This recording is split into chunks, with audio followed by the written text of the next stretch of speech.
tsy maintsy mifankaty. Mbola finaritra ny tenako tafaraka aminao indray miaraka amin'ny ty fandarana fantariny marina ity ary isorako manokana any amin'ny CTV izay mikarakara n'izao fandarana izao. Ny tenin'Andriamanitra ao amin'ny Jaona 1:7-20 dia milaza hoe tsy maintsy mifankaty isika. Ary izay no nakana an'izao loha-hevitra ifampizarana aminao androany izao dia ny fitiavana. Amin'ny zava-misy moa eto amin'ny firenentsika dia ny fitiavana no vahaolana manoloana an'izao korotana sy ady misy eto amin'ny firenentsika izao. Tsy vahaolana ny fijerenan'ny fahadisoany hafa satria tsy misy olona izay tsy nanao fahadisoana izany na ny ray ary. Fa raha ohatra hoe fampijery fahadisoana hoe inona ny fahadisoany anina dia inona ny fahadisoany anina dia izay ilay mahatonga ny tady mihenjana rehefa avy eo. Fa ny tenin'Andriamanitra dia milaza hoe ny fitiavana manarona fahotana maro. Rehefa ao ilay fitiavana dia voasarona ny fahotana maro. Tenin'Andriamanitra dia milaza hoe ny fitiavana dia mandefitra ny zavatra rehetra. Ny fitiavana tsy mora sositra. Rehefa mora sositra dia tsisy fitiavana izay.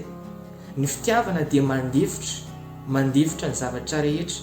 Matetika dia tian'olona ilay andeferana, tian'olona foana ilay mipetraka amin'ilay toerana hoe andeferana hoe izy no andeferana. Fa sarotra amin'olona ilay mipetraka amin'ilay toerana hoe izy no tokony mandefitra.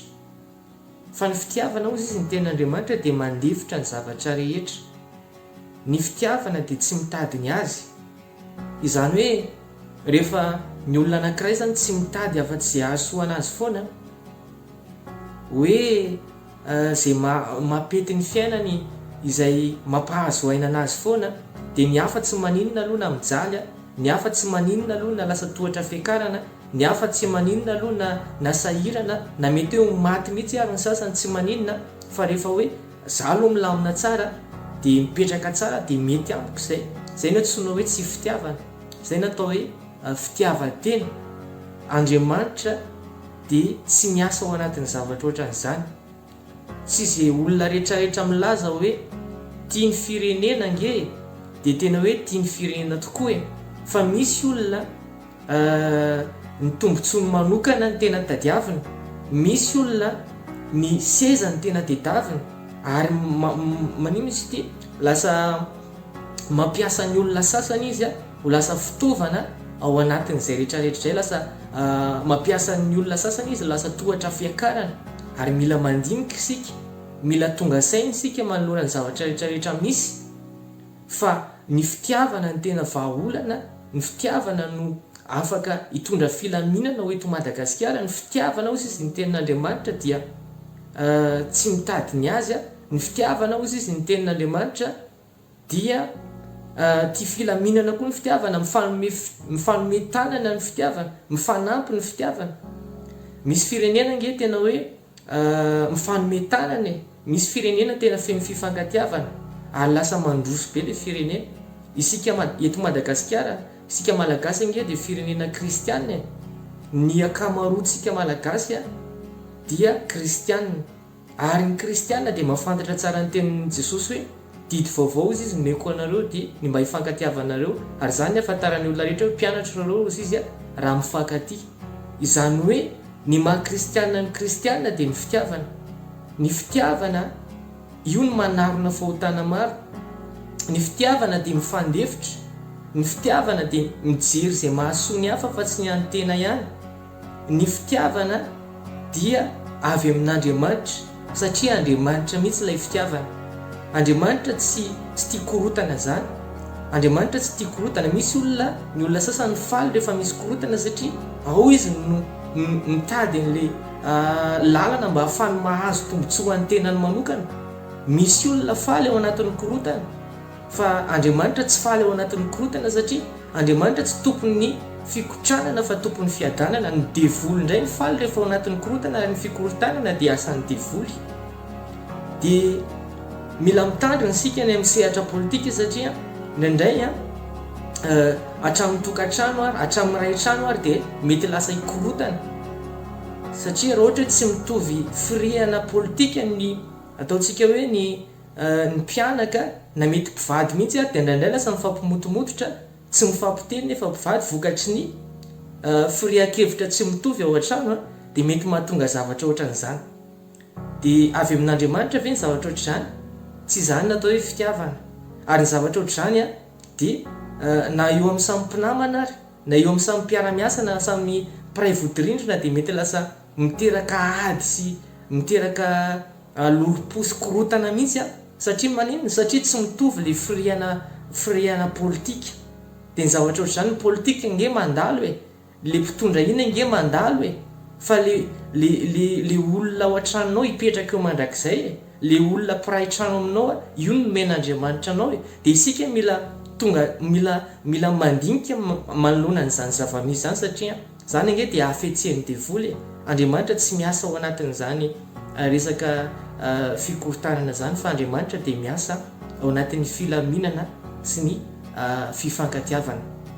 Dia mety manontany tena angamba isika hoe ahoana no hatanteraka an'izany fitiavana izany? Tanteraka izany rehefa voalohany indrindra aloha tena mitodika amin'Andriamanitra isika, vonona isika ny bebaka ny amin'ny fahotana rehetrarehetra ary vonona isika ampitsahatra ny sampy rehetrarehetra satria ny sampy nge no mitondra fikorontanana amin'ny firenena, ny sampy no mitondra fampisaratsarana eto amin'ny firenena, ny fanompo-tsampy no mitondra ady miteraka korotana eto amin'ny firenena. Ny fanompo-tsampy Andriamanitra ihany no afaka mampanjaka ny fitiavana, fa ny fanompo-tsampy mahatonga ny fitiavana tsy mety ho tanteraka, mahatonga ny fitiavan-tena maro samihafa dia ny fanompo-tsampy.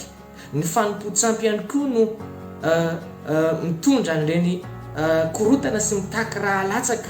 Rehefa miteny hoe raha latsaka dia famonoan'olona ny ao ambadika an'izay.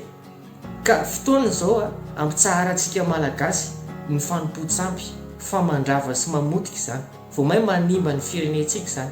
Fa fotoana izao tena hitadiavantsika n'Andriamanitra amin'izay iverenana amin'Andriamanitra, afoizana ny endrikana fahotana rehetrarehetra.